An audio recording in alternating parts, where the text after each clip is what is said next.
श्री स्वामी समर्थ. जय गजानन माऊली. मित्रांनो, हा व्हिडिओ तुमच्याकडे आला आहे, त्यामुळे याला योगायोग समजू नका. कदाचित या व्हिडिओमुळे तुमच्या आयुष्याला नवी दिशा मिळेल, तुमच्या आयुष्यात खूप काही बदल घडेल. त्यासाठी हा व्हिडिओ शेवटपर्यंत पहा. बघा, कदाचित तुमचं आयुष्य बदलून जाईल. परिस्थिती बदलली की आपली मनस्थिती बदला. गुरुला शिष्य म्हणाला, गुरुदेव, एका व्यक्तीने आश्रमाला गाय भेट दिली. गुरु म्हणाले, बरं झालं, दूध प्यायला मिळेल. एका आठवड्यानंतर शिष्याने गुरुला सांगितलं, ज्याने गाय दिली होती ती व्यक्ती आपली गाय परत घेऊन गेला. तेव्हा गुरु म्हणाले, बरं झालं, शेण उचलण्याचा आपला त्रास वाचला.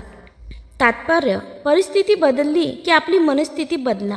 त्यामुळे दुःख सुखात बदलेल आणि सुख दुःख शेवटी मनाचाच तर खेळ आहे. कुत्रा आणि गाढव.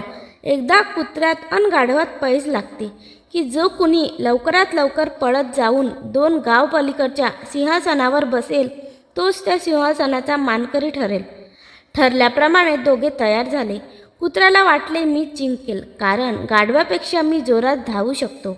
पण कुत्र्याला पुढे काय होणार ते नक्की माहितीच नव्हते. शर्यत सुरू झाली. कुत्रा जोरात धावू लागला, पण थोडासा पुढे गेला नसेल की लगेच पुढच्या गल्लीतील कुत्र्यांनी त्याला हुसकून लावायला सुरुवात केली. तसेच प्रत्येक गल्लीतील प्रत्येक चौकात घडत राहिले. कसाबसा कुत्रा धावत धावत सिंहासनाजवळ पोचला तर बघतो तर काय, गाढव ते आधीच पोचला होता. तिकडे गाढव शर्यत जिंकून ते राजा झाले होते आणि ते बघून निराश झालेला कुत्रा बोलला की जर माझ्याच लोकांनी मला मागे ओढले नसते तर आज गाढव सिंहासनावर बसला नसता. तात्पर्य, आपल्यांना पुढे जाण्यास सहकार्य करा, त्यांना प्रोत्साहन द्या, नाहीतर उद्या बाहेरची गाढवं आपल्यावर राज्य करतील आणि आपण काहीच करू शकणार नाही. श्री स्वामी समर्थ. देव म्हणतो, मी देवाला विचारले, तुला मनुष्याविषयी जास्त आश्चर्य का वाटते? देव उत्तरला, मनुष्य पैसा मिळवण्यासाठी आरोग्य गमावतो व आरोग्य परत मिळवण्यासाठी तो सर्व पैसा खर्च करतो. तो भविष्याच्या काळजीत वर्तमान गमावतो आणि त्यामुळे तो वर्तमानातही जगत नाही व भविष्यातही जगत नाही. तो असा जगतो की कधीच मरणार नाही आणि असा मरतो की कधी जगलाच नाही. तुम्हाला जर माझं बोलणं पटत असेल तर चॅनलला सबस्क्राईब करून कमेंटमध्ये श्री स्वामी समर्थ किंवा जय गजानन माऊली नक्की लिहा. हसणं विसरू नका, जगणं खूप सुंदर आहे. सतत रुसू नका. एक फूल उमललं म्हणून रोपाला तोडू नका.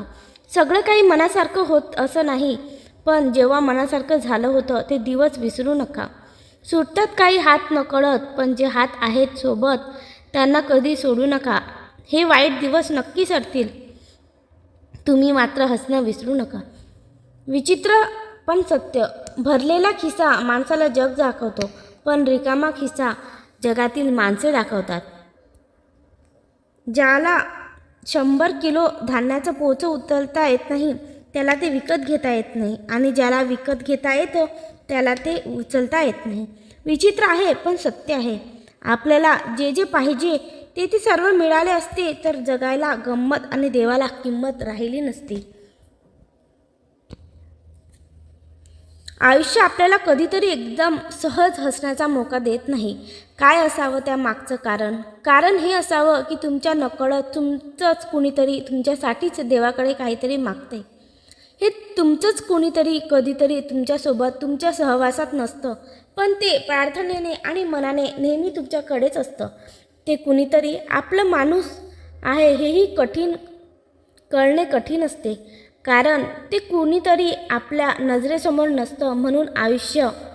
म्हणून आयुष्य जेव्हा पण कधी तुम्हाला काहीतरी देतं तेव्हा त्या तुमच्याच कुणीतरीचे मनापासून आभार मानायचे आणि त्याहून म्हणायचे, आपणही कधीतरी कुणासाठी तरी त्या कुणीतरींच्या रांगेत उभे राहावे, कारण दुसऱ्यासाठी मागितलेले देव पटकन पूर्ण करतो असं म्हणतात.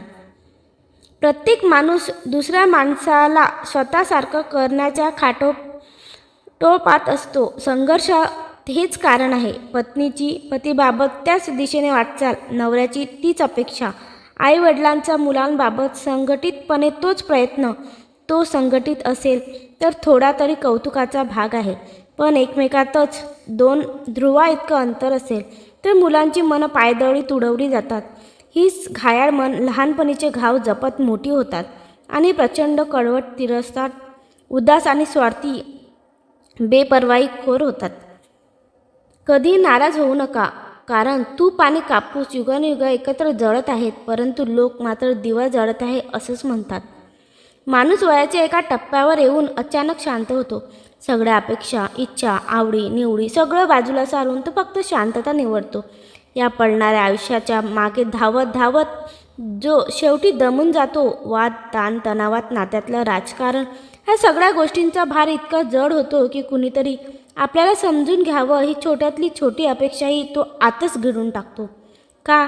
कारण तो थकतो. जगासमोर मी मस्त आहे हा मुखवटा रोज रेंगाळायला लागतो. अतोनात कष्ट करूनही पुन्हा पुन्हा येणाऱ्या अपयशांची झुंज घ्यायला थकतो आणि मग तो शांत होतो. रागाने नाही, उद्देशाने नाही, तर स्वतःला वाचवण्याचा, स्वतःला पुन्हा सावरण्याचा, स्वतःकडे शांतपणे परत यायला. ती शांतता काही पराभव नसते, ती त्या शेवटची हिंमत असते. ठेव कुणासाठी? या जगात आपले स्वतःचे असे काही नाही. जे काही आपल्या जवळ आहे ते आपले तात्पुरती ठेव आहे. पुत्र ही सुनेची ठेव आहे, कन्या ही जावयाची ठेव आहे, जीवन ही मृत्यूची ठेव आहे आणि शरीर हे स्मशानाची ठेव आहे. एक दिवस प्रत्येकाला दिसेल ती तुमचा मुलगा सुनाचा होईल, मुलीला जावई घेऊन जाईल, जीवन मृत्यूला शरण जाईल आणि शरीर स्मशानातल्या राखेत मिसळेल. जीवनाचा सर्वात मोठा गुरु काळ असतो, कारण काळ जे शिकवतो ते कोणीच शिकवत नाही. तेव्हा ठेव ही ठेव म्हणूनच सांभाळा. तिच्यावर मालकी हक्क गाजवण्याचा प्रयत्न करू नका. आपण कितीही हुशार असलात तरी आपण माणसासाठी कसे वागावे हे जर माहीत नसेल तर प्रत्येक हुशारीचा काहीच उपयोग नाही.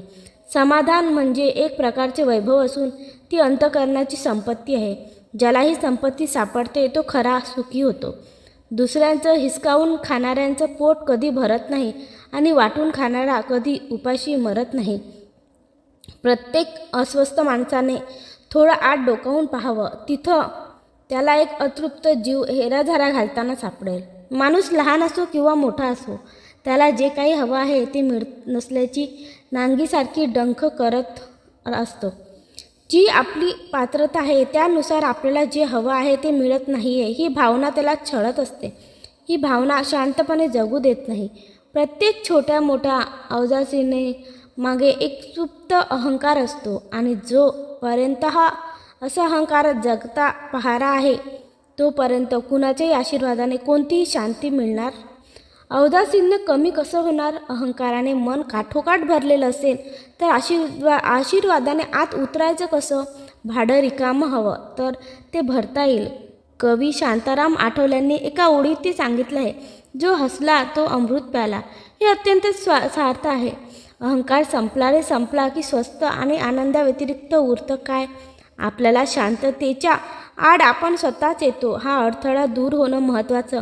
कबीर ह्याला सहजायोग म्हणतात. हा अहंकार मिटला तर जीवन प्रत्येक क्षणी पूज्य भावाने व्यापून जाईल. राहत्या वास्तूत प्रतिदिन गंगा स्नान घडेल. तुम्ही जिथं तिथं विहार कराल तेथे तीर्थस्थळ होईल. अर्थात ही प्रचिती येण्यासाठी मूळ अहंकार गेला नाही तर प्रार्थना, पूजा, तीर्थयात्रा सगळं व्यर्थ आहे. श्री स्वामी समर्थ. जय गजानन माऊली. तुम्हाला जर माझं बोलणं पटत असेल तर चॅनलला नक्की सबस्क्राईब करा व व्हिडिओला लाईक करून एक छानशी कमेंट नक्की करा. श्री स्वामी समर्थ. जय गजानन माऊली. धन्यवाद.